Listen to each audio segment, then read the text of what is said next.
പണ്ട് തൃശൂർ ബ്രഹ്മസ്വം മഠത്തിൽ ധാരാളം ബ്രാഹ്മണന്മാരെ വേദം പഠിപ്പിക്കുന്ന പതിവുണ്ടായിരുന്നു. ഒരു ദിവസം ഗുരുനാഥൻ തന്റെ ശിഷ്യന്മാരായ ഉണ്ണി നമ്പൂതിരിമാരെയും കൂട്ടി രാവിലെ വടക്കുംനാഥ ക്ഷേത്രത്തിൽ ദർശനത്തിനായി പോയി. അവിടുത്തെ നടയിൽ ചെന്നപ്പോൾ അവിടെ തൂക്കിയിട്ടിരുന്ന വലിയൊരു മണിയിന്മേൽ ഭയങ്കരനായൊരു സർപ്പം ചുറ്റിപ്പിണഞ്ഞിരിക്കുന്നത് കണ്ട് എല്ലാവരും ഭയന്ന് പിന്മാറി. അവരുടെ അങ്കലാപ്പ് കണ്ട് അമ്പലത്തിൽ ജപിച്ചുകൊണ്ടിരുന്ന കാരാട്ട് നമ്പൂതിരി അവരോട് പരിഭ്രമിക്കാനുള്ള കാരണമെന്തെന്ന് അന്വേഷിച്ചു. ഗുരുനാഥൻ സർപ്പത്തെ കണ്ട വിവരം അദ്ദേഹത്തെ ധരിപ്പിച്ചു. കാരാട്ട് നമ്പൂതിരി പ്രസിദ്ധനായൊരു വിഷവൈദ്യനായിരുന്നു. സർപ്പത്തെ കണ്ട് ഭയന്നാണ് ഉണ്ണി നമ്പൂതിരിമാരും അവരുടെ ഗുരുവും ഭയന്നതെന്നറിഞ്ഞപ്പോൾ അദ്ദേഹം പറഞ്ഞു, അത്രയുള്ളോ, അതിന് ഞാൻ പരിഹാരമുണ്ടാക്കാം. കാരാട്ട് നമ്പൂതിരി നടയിലേക്ക് ചെന്നു. ഒരു മന്ത്രം ജപിച്ച് ആ സർപ്പത്തെ ബന്ധിക്കുകയാണ് അദ്ദേഹം ആദ്യം ചെയ്തത്. എന്നിട്ട് സർപ്പത്തിന്റെ വാലിൽ പിടിച്ചു വലിച്ച് മണിയിലെ ചുറ്റഴിച്ച് സർപ്പത്തെ കയ്യിലെടുക്കാനാണ് നമ്പൂതിരി ശ്രമിച്ചത്. അദ്ദേഹം സർപ്പത്തെ ആ മണിയിൽ 2-3 ചുറ്റു ചുറ്റി. അപ്പോഴും സർപ്പത്തിന്റെ വാലിന്റെ നീളം കൂടി വരികയല്ലാതെ കുറഞ്ഞില്ല.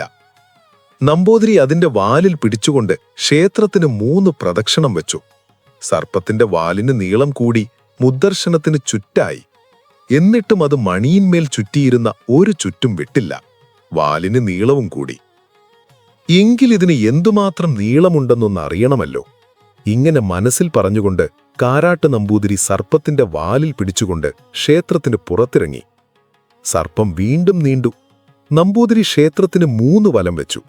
അപ്പോൾ സർപ്പം ക്ഷേത്രത്തിന് 3 ചുറ്റായി. മണിയിന്മേലുണ്ടായിരുന്ന ഒരു ചുറ്റും അഴിഞ്ഞതുമില്ല, വാലിന്റെ നീളം കൂടുകയും ചെയ്തു.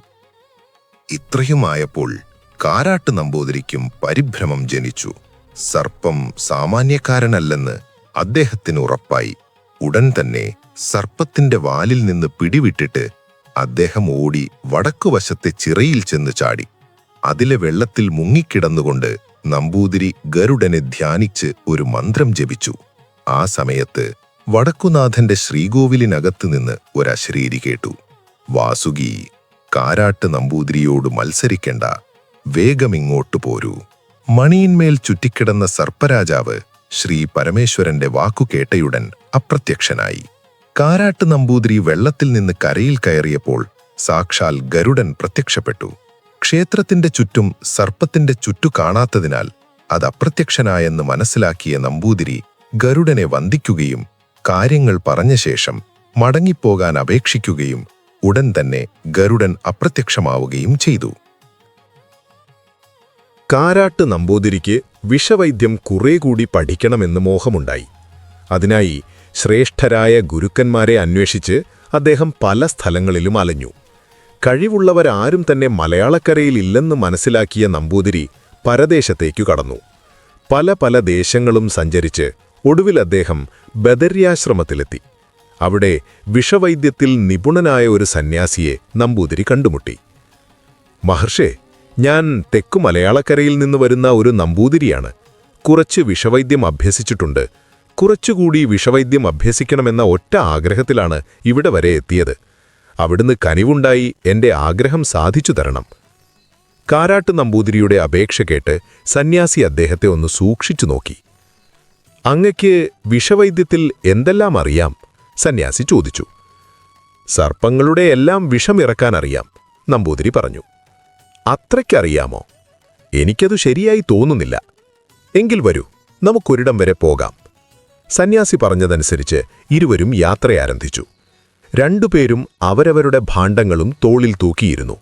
സന്യാസി കാരാട്ട് നമ്പൂതിരിയെയും കൊണ്ട് 5-6 ദിവസം നടന്നു. ഒടുവിൽ അവരൊരു വനത്തിലെത്തിച്ചേർന്നു. നമ്പൂതിരിയെയും കൊണ്ട് സന്യാസി അവിടെ കണ്ട് വലിയൊരു മരത്തിന്റെ മുകളിലേക്ക് കയറി. സന്യാസി നമ്പൂതിരിയെ ഒരു ശാഖയിൽ തടിയോട് ചേർത്ത് നിർത്തിയിട്ട് തടിമായി അദ്ദേഹത്തെ മുറുകെ കെട്ടി. എന്നിട്ട് ഭാണ്ഡത്തിൽ നിന്നൊരു മരുന്നെടുത്ത് കിഴക്കോട്ട് കാണിച്ചു. തൽക്ഷണം വനത്തിന്റെ കിഴക്കുഭാഗത്തുണ്ടായിരുന്ന മൃഗങ്ങളും പക്ഷികളുമെല്ലാം പടിഞ്ഞാറോട്ട് പായാൻ തുടങ്ങി. കാട്ടാനകൾ, കരടികൾ, പുലികൾ, കടുവകൾ തുടങ്ങി ഒട്ടനവധി മൃഗങ്ങളും പലതരം പക്ഷികളും പേടിച്ചരണ്ട അവരിയ്ക്കുന്ന മരക്കൊമ്പുകൾക്ക് താഴത്തുകൂടി പടിഞ്ഞാറോട്ടേക്ക് പാഞ്ഞു. ഇതെല്ലാം കണ്ട് നമ്പൂതിരി പരിഭ്രമിച്ചു. അപ്പോഴുണ്ട് ഇവയെയെല്ലാം വിരട്ടിയ ഭീമാകാരമായ ഒരു സർപ്പം കിഴക്കുനിന്ന് പാഞ്ഞുവരുന്നു. വലിയൊരു കാട്ടാനയെ കൊത്തിയെടുത്തുകൊണ്ടാണ് ആ സർപ്പത്തിന്റെ വരവ്. ഒരു പെരുമ്പാമ്പ് ഒരു തവളയെ കൊത്തിയെടുക്കുന്നത് പോലെയുള്ള ലാഘവത്തോടെയാണ് അതിഭയങ്കര വലിപ്പമുള്ള സർപ്പം ആനയെയും കൊണ്ട് പാഞ്ഞു വന്നത്. സർപ്പം അടുത്തെത്തിയപ്പോഴേക്കും നമ്പൂതിരി വല്ലാതെ ഭയന്നു. സർപ്പത്തിന്റെ ഭൂൽക്കാരത്തിൽ നിന്നും പുറപ്പെടുന്ന വിഷജ്വാല തട്ടി സമീപത്തുള്ള വൃക്ഷങ്ങളും ചെടികളും കരിഞ്ഞു പോകുന്നതും നമ്പൂതിരി കണ്ടു. അതിന്റെ വരവ് കണ്ട് അദ്ദേഹം മോഹാലസ്യപ്പെട്ടുപോയി. മരത്തിന്മേൽ ചേർത്തു കെട്ടിയിരുന്നതുകൊണ്ട് താഴെ വീഴാതെ രക്ഷപ്പെട്ടു.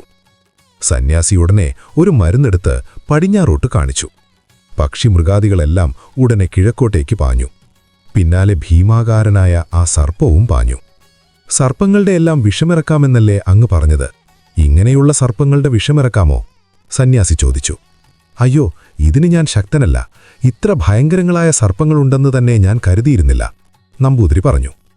അതിനുശേഷം ഇരുവരും മരത്തിൽ നിന്നിറങ്ങി നടന്നു. ഒടുവിൽ ബദവാശ്രമത്തിൽ തിരിച്ചെത്തി. അവിടെ വെച്ച് സന്യാസി വിഷമിറക്കാനുള്ള വിദ്യകൾ നമ്പൂതിരിക്ക് ഉപദേശിച്ചു കൊടുത്തു. എല്ലാം ഗ്രഹിച്ചു കഴിഞ്ഞ ശേഷം സന്യാസിയെ ഭക്തിപൂർവ്വം വണങ്ങി അനുമതിയും വാങ്ങി നമ്പൂതിരി നാട്ടിലേക്ക് മടങ്ങി. സ്വദേശത്ത് വന്ന ശേഷം കാരാട്ട് നമ്പൂതിരി വിഷവൈദ്യത്തിൽ പൂർവാധികം പ്രഗത്ഭനായിത്തീർന്നു.